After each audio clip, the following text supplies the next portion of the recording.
Beleza? Gravando? Beleza, então. Então vamos lá, deixa eu compartilhar aqui a tela.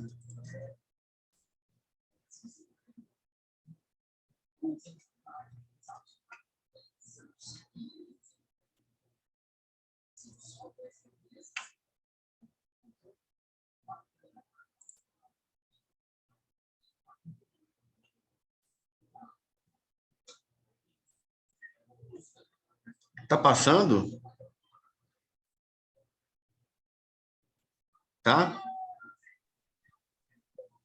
Tá no slide primeiro. Não tá passando, não. Tá igual outro dia mesmo. Então vamos lá. Pra gente não perder tempo. Nós estávamos falando sobre termodinâmica, começamos termodinâmica na aula passada e paramos nas transformações. Estado, processo e íamos começar aqui, ó. Bom, então vamos lá. A gente estava falando sobre processos, né? Que a gente tem aí alterações em pressão, volume e temperatura de acordo com alterações, né? Então, alterações de volume, alterações de pressão e de temperatura vão influenciar uns aos outros. O calor, por exemplo, que é o que mais se utiliza para alterar essas características e promover esses processos, né? Nós temos a transformação isobárica, aquela que a gente mantém a pressão constante. Temos a isovolumétrica, que é aquela que a gente mantém o volume constante. Então, nós temos pressão, volume e temperatura. Então, a gente pode manter a temperatura constante, a transformação é isotérmica. O volume constante, a transformação é isovolumétrica. E mantendo a pressão constante, ela é uma transformação isobárica.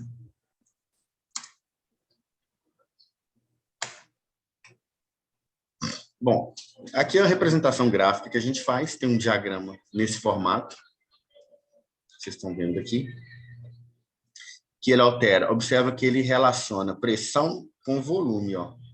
E aqui dentro é a temperatura, né? Então, se é constante, pressão, volume, PV, NRT, P1V1 sobre T1, P2V2 sobre T2. Então, se P1V1 sobre T1 é igual a P2V2 sobre T2, quer dizer que é constante a relação, eu vou ter sempre uma alteração de um alterando o outro, né? Então, essa é a característica fundamental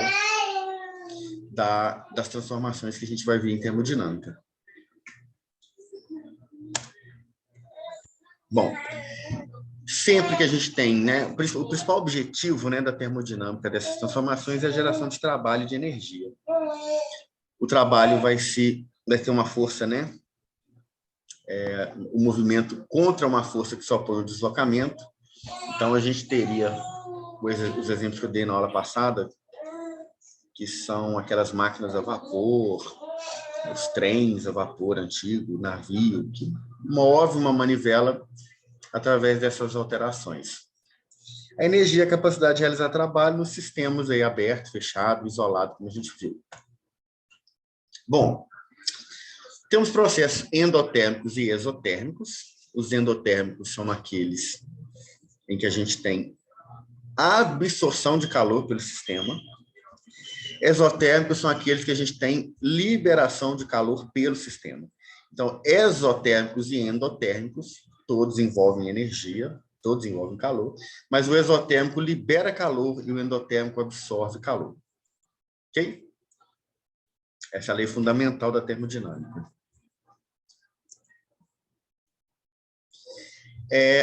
O ΔT é a variação de temperatura, o ΔU é a variação de energia interna, tá?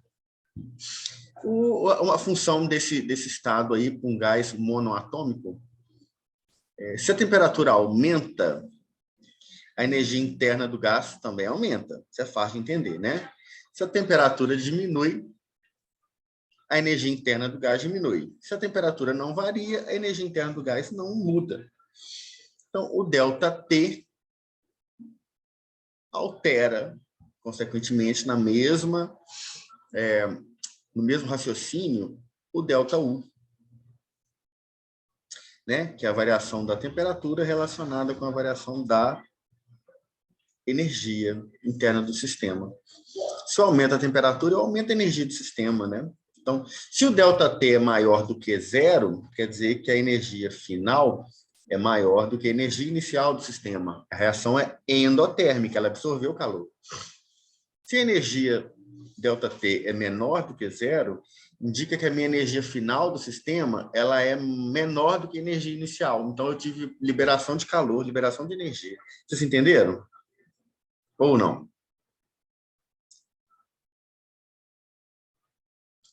Entendeu? ΔT é temperatura final menos inicial. Se o ΔT é negativo, é porque a temperatura final é menor que a inicial. Eu perdi calor. É exotérmica. Se ao contrário, se meu ΔT é positivo, é porque minha energia final é maior do que a inicial. Então, eu tenho um ΔT positivo, endotérmica, né? O sistema ele absorveu o calor do meio.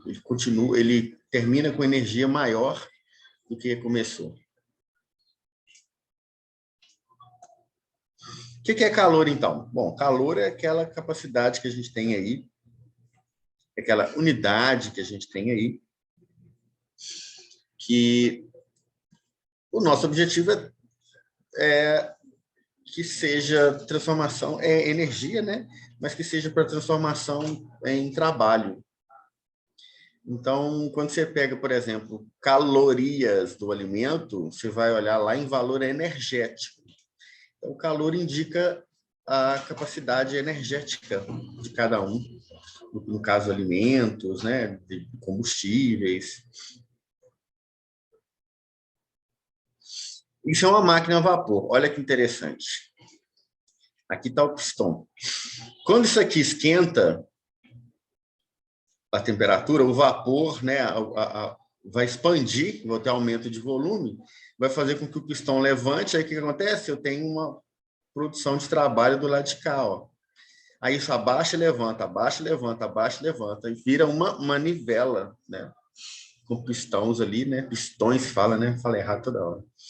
Que faz com que eu tenha transformação daquela energia em trabalho. Né? Os trens eram assim, os navios a vapor eram assim que funcionavam. Quais são as leis da termodinâmica? Bom, vamos lá.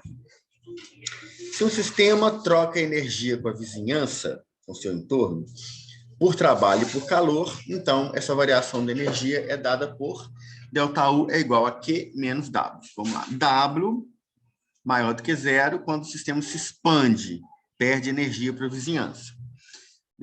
O W menor do que zero quando o sistema se contrai e recebe energia da vizinhança. Estamos falando aqui de volume. Expansão e contração, eu estou falando de volume. Que, quando ele é maior do que zero, a energia passa da vizinhança para o sistema. Quando ele é menor do que zero, passa do sistema para a vizinhança, ou seja, da vizinhança para o sistema absorve energia. Do sistema para a vizinhança, libera energia. Né? Aqui é uma máquina térmica. É isso aqui que eu mostrei para vocês, né? Que é uma máquina a vapor. A máquina térmica funciona dessa maneira. Eu tenho a fonte de calor, essa fonte de calor ela vai causar expansão, né, do volume numa caldeira, e isso vai movimentar a máquina, então realizando trabalho. Então, o Q é energia e o W é trabalho. Né? Ó, o trabalho é o W e o Q é energia.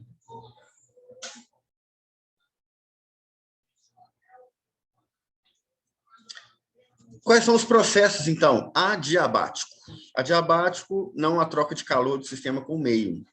Então, o Q, que é a energia igual a zero. Então, eu tenho a equação aí da primeira lei da termodinâmica, que ΔU é igual a W. Ou seja, o ΔU, que é a... Ó, vamos guardar, guardem aí. ΔU está aqui para vocês, que é energia interna. ΔU, variação de energia interna. O que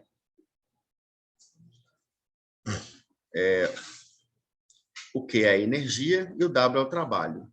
Então, quando eu tenho aqui ΔU, que é a energia interna, igual ao W, que é o trabalho, no processo adiabático. O isotérmico, eu já estou falando de temperatura constante. Então, aqui eu não marquei, né? Isobárico,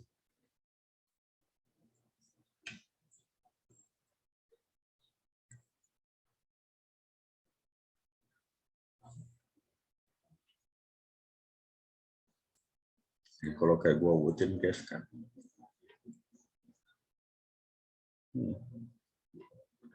O isobárico,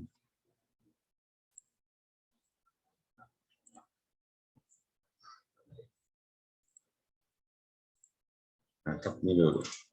O processo isobárico, a pressão é constante.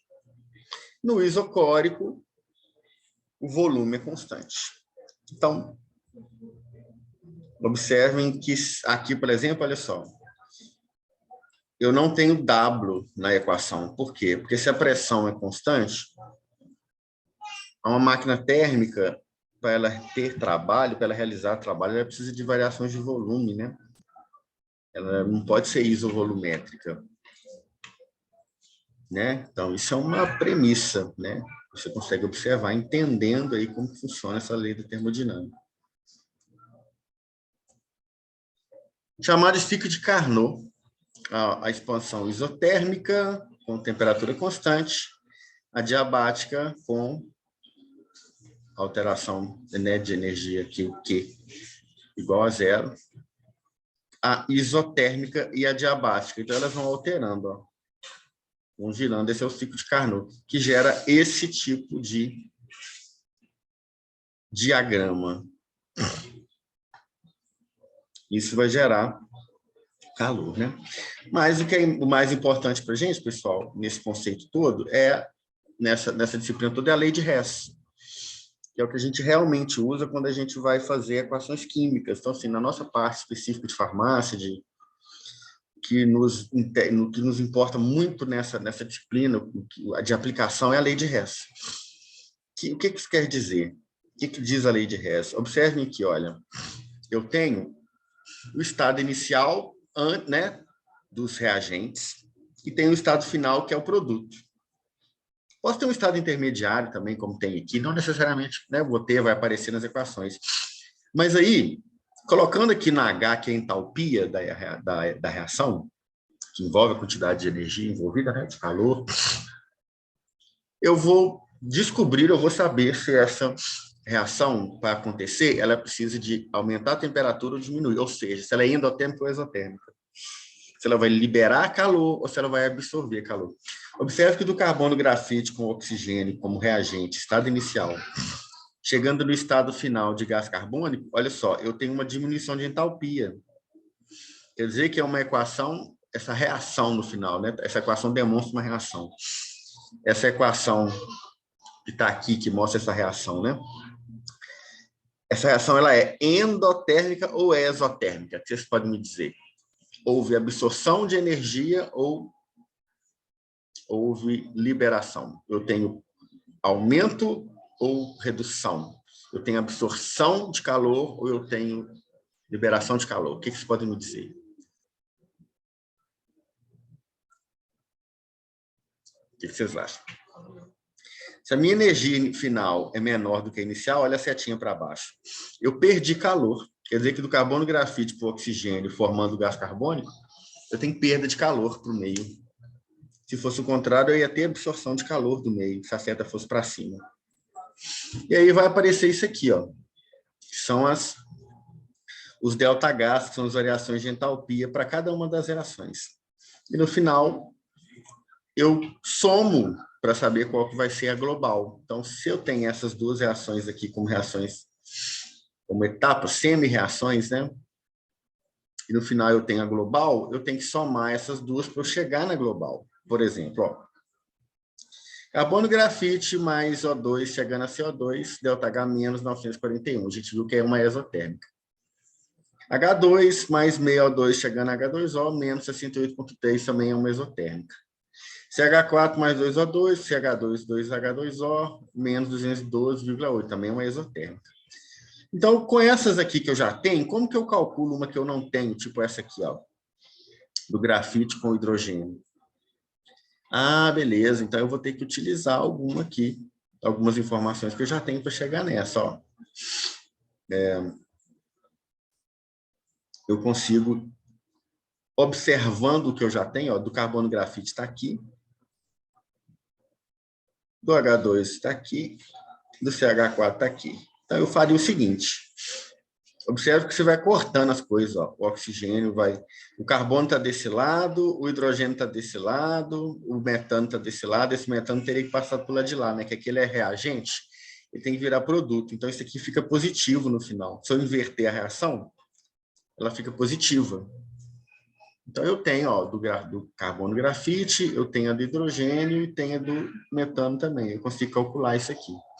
Nós vamos ver umas daqui a pouco. Então, tá? Resumindo aqui as leis da termodinâmica, é a ciência que estuda energia e suas transformações, processos, energia, primeira e segunda lei aí, né? Realização de trabalho através de calor, com ciclos. Beleza? Querem fazer perguntas?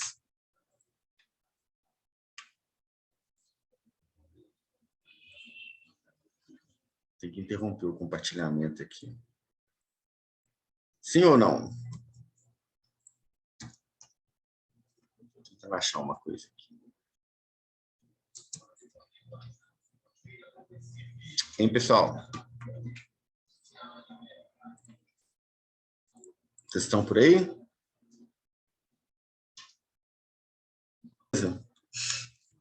Nosso conteúdo da prova vai até aqui, até a lei de Hess, tá? Em termodinâmica. Hermínio, mas na prova de amanhã a gente vai precisar usar essas fórmulas que você explicou aqui agora? Fórmula? Não, fórmula não. Vocês vão usar essa, é só introduzir, vocês vão usar essas fórmulas mesmo em química analítica, né? Vocês vão calcular isso em química analítica. Não é o objetivo da nossa disciplina calcular nada com relação a uma... Na verdade, falar que não é objetivo da nossa disciplina calcular é mentira, né? Que nós fazemos um tanto de cálculo, né? Não é objetivo a gente fazer esse tipo de cálculo, tá? De energia, tá? Isso aí fica para as próximas disciplinas. Então, é a química analítica que vocês vão aprender a fazer os cálculos mesmo. Lá em síntese também, química farmacêutica, vocês vão ver comigo, a gente tem que calcular isso. Como a gente vai sintetizar substâncias, a gente precisa usar a lei de Hess para saber se é uma reação endotérmica ou se é uma reação exotérmica, entendeu? Eu preciso saber se eu preciso de tirar calor do ambiente ou se eu preciso de absorver calor do ambiente. Se eu tenho que colocar calor na reação para ela acontecer ou não. Por isso que a gente utiliza isso mais para frente de uma forma mais específica, mais aplicada na prática. Aí a gente tem que aprender a calcular, tá? Mas, por enquanto, eu quero que vocês só entendam como funciona. Beleza? A sua prova é na sexta, né, Hermínio? É sexta, a Ana falou amanhã aí, né, Letícia? Mas não é amanhã não, a prova é sexta-feira. Todas as provas são dia 3, sexta-feira. Ah, sim. Ok? Se cair cálculo, vai ser daquilo que a gente viu na aula presencial, na parte de soluções, tá? Beleza? Então, beleza. Então, encerramos nosso conteúdo. Ainda bem, né? Aguardo vocês na prova sexta-feira. Vou estar lá acompanhando, tá? Qualquer dúvida, vocês me procurem aí antes. Vai ter essa aula na quinta, não, né? Não, na nossa aula na quinta-feira foram só 3 aulas. Eram só 3. Aí nós já cumprimos com o calendário. Ah, sim. Vamos torcer para presencialidade a partir do próximo semestre, se Deus quiser. Beleza? Beleza. Então, falou, então. Um abraço para vocês. Um abraço, boa noite. Boa noite, Boa noite.